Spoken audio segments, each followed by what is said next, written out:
Hey everyone, Kelly here. Hey, I thought I'd put together some information on applying for your '03 Curios and Relics federal firearms license, your '03 FFL. There seems to be a fair amount of interest in that. A lot of the information I found online was pretty old, '07 and '08, but even using that information, it was relevant enough where I was able to pick through the process, get my paperwork going, and send it into the ATF, and apparently everything worked out because I got the license. So I wanted to post my experience here on YouTube for you guys to check out. Tell you where to get the application, a little bit of Q&A.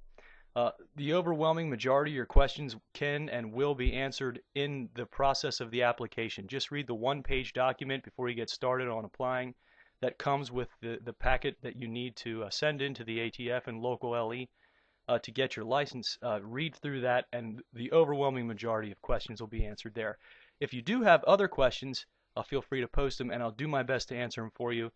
Bear in mind, this is a learning process for me too, so enjoy the video, and hopefully it'll encourage you to apply for your Curios and Relics FFL. Thanks for watching. Hey everyone. I thought there might be a lot of people out there that would be interested in getting some information on how to apply and receive a federal firearms license, an '03 federal firearms license for a collection of curios and relics. A lot of guys call them CNR FFLs, '03 FFLs. An '01 FFL is a dealer license. This is not a dealer's license. This is simply a license to collect old school firearms, 50 years old or older, and at your own personal collection at that level. You're not allowed to be a dealer in any way, shape, or form with this license. You are allowed to sell firearms as long as it is relevant to increasing or bettering your personal collection of curios and relics eligible firearms. This is what the license looks like. Blanked out some of the information. My license number will be up here, my address is here as well, and where I keep my personal collection of CNR guns is on here as well. But this is simply what it looks like. This is a copy of the original that was sent to me by the feds, and it entitles me to purchase firearms through the mail, interstate commerce. I can purchase several different pistols, revolvers, and rifles. There are dozens and dozens of CNR eligible, really cool, old school CNR eligible guns. So a lot of the information I found on the internet, I started out totally blank. I didn't know how to, I didn't have any help getting this. I got all my information off the net, and it was really helpful, but a lot of the information was old, from '07, '08, you know, a pretty long time ago. So I'm going to share with you my experiences, and also maybe some reasons that guys are hesitating to do this, and kind of clear up any misconceptions, and confirm or maybe help you along a little bit if you would like to try and get one of these, apply for one of these. It's not a complicated process at all, but you are opening yourself up to a few things, and we'll be talking about that now. Okay, well, one of the first things that people say is when they want to get their CNR FFL, they say, well, I don't know where to get started. How do I get started in something like this? You know, I'm dealing with the BATF, I'm dealing with the feds. How do I get rolling? Well, just go to atf.gov, click on Forms, click on Firearms Forms, and then scroll down. You probably won't be able to see it on this video here, but right here it is, Application for a FFL, Collector of Curios and Relics. Just click on that. It's a PDF document. Print it out, and there you go. There's the forms that you need. Everything is right there. It's not complicated to get the forms at all. Okay, after you downloaded the simple document off the ATF's website, it's actually not unlike purchasing a firearm in a shop. Basically, the same information is requested, and it's a simple 3-page form that goes to the ATF after you fill it out. It's real easy to do. It's not complicated at all. Very easy questions. You put your debit and credit card number right there, and the ATF will charge you $30 on your debit or your credit card before they get your application rolling. They'll refund that to you if you're rejected for some reason, but you know, payment is included right on the application, so that's real easy.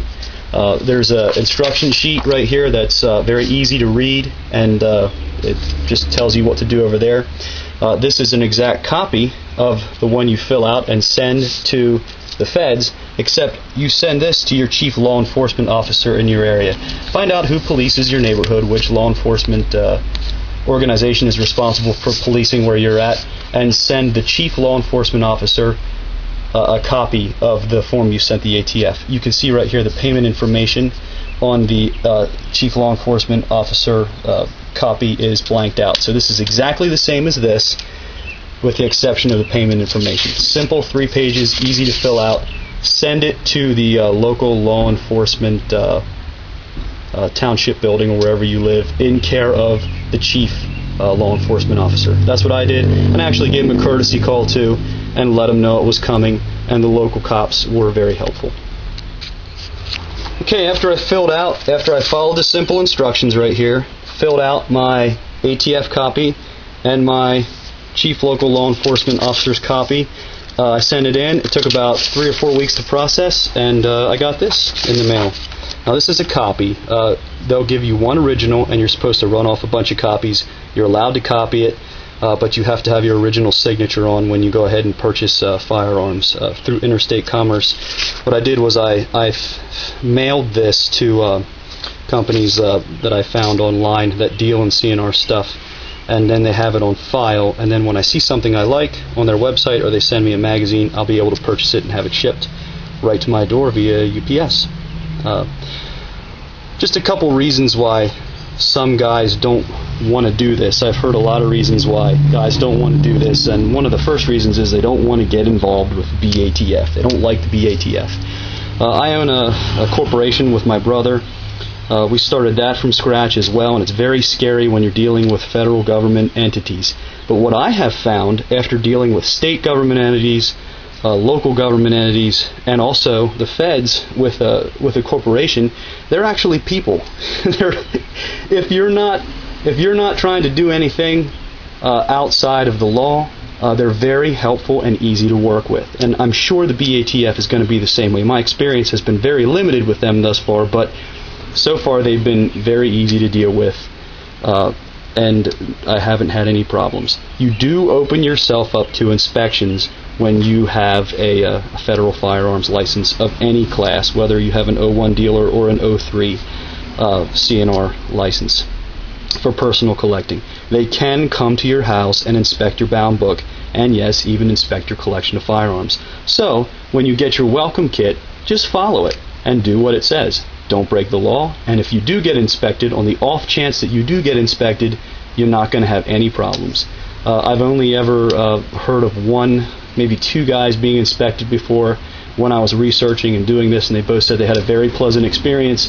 The ATF officers that came were not at all interested in their modern firearms. They just wanted to see the bound book for the federal firearms license, CNR stuff, and they wanted to see the CNR goods if they were not disposed of, if you still had them in your collection. So people are afraid of getting inspected. Don't be. Like I said, people in government are people, and if you're working with them, they're going to work with you. They're not going to throw you in jail just because you made a minor clerical error. I mean, over the years when I did my taxes, it can get quite complicated with the corporation, and it happened a lot over the years where something went south and I didn't make a monthly deposit on time. You get threatening letters, but in reality, if you're not intentionally breaking the law, intentionally being underhanded, they're going to work with you to make it right. They're not after law-abiding citizens. They're after guys that are abusing this. So don't worry about working with the BATF. Don't worry about working with law enforcement. That's not really a legitimate excuse for not wanting to get one of these. Finally, guys, worry about record keeping. They say they don't want to keep records of the firearms they buy, or they're scared they're going to do something wrong. Remember, the ATF's not after a law-abiding guy. If you make an accident on your firearms acquisition and disposition record, if it's a simple error that doesn't show a pattern of deceit or a pattern of dealing, which you're clearly not allowed to do, they're not gonna toss you in jail. They're not after guys that collect old-fashioned firearms. They're after guys that are gonna break the law. So this is my bound book. Of course, I haven't purchased anything yet. Haven't put anything in my bound book. I just got this. What you do is you make copies of your license as soon as you get it. I got about a dozen copies in here. Send it to companies that you want to get their magazines for guns for purchase. And then when you get it, you record it in your bound book, which can be a simple folder like this. And this is what the acquisition and disposition record looks like. You just have to write a clear description of the firearm, including the model, the serial number, type, caliber, when you came in receipt of it, and the name and address or the FFL of the individual or company or entity that you received it from. Then if you ever decide to sell it, you can actually sell CNR firearms for even a profit as long as it is intentionally going to better your collection.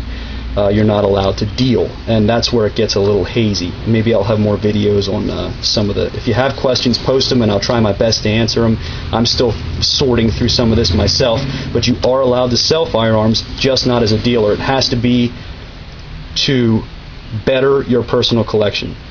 So when you do, it's called disposing of them or disposition of the firearm, and then you have to write... you can still do cash and carry sales as long as it's not... The feds aren't concerned about that as long as it isn't in violation of a law in your state. And you have to write the name and address or the federal firearms license of the person that you disposed it to, their date of birth, driver's license, and etc. The other information is clearly marked in the disposition record here. I did not get my welcome kit yet from the BATF, so their disposition record sheets might be slightly different. I got this off another website, but there's plenty of information online to get your acquisition, your bound book pages. So yeah. So as far as the record keeping goes, don't be afraid of it. As far as dealing with the feds, hey, listen, I've dealt 7 years now. I've had a corporation dealing with the various tax entities for state, local, and federal government. They're people. They're going to work with you. Don't be afraid of your government. They're there to help you and to work with you. It's not like we live in a communist country. This is the U.S., for goodness sakes. So they're there to help. They're just regulating this for you as a citizen. And I fully believe that. I really do. And my experience has proved very positive. So that's that. If you're considering getting a CNR FFL, go for it. It costs $10 a year. Your license is for 30 years, so it's a $30 charge on your credit card, and you're going to save that in your first purchase, maybe your second purchase. A lot of companies actually give discounts, dealer discounts, for other stuff as well that isn't guns, like aftermarket stocks, magazines, that type of things for all sorts of firearms. If you have an FFL, they're interested in selling to you because they know you're serious enough to get one. Then you're going to probably be a serious buyer. So yes. I hope this answers any questions. It'll get you started in your application. Like I said, I'm not a lawyer. I'm kind of sorting through this myself, but apparently what I did worked because I got it. So if you have any questions, feel free to mark them below this video, and I'll do my best to answer them for you. Thanks.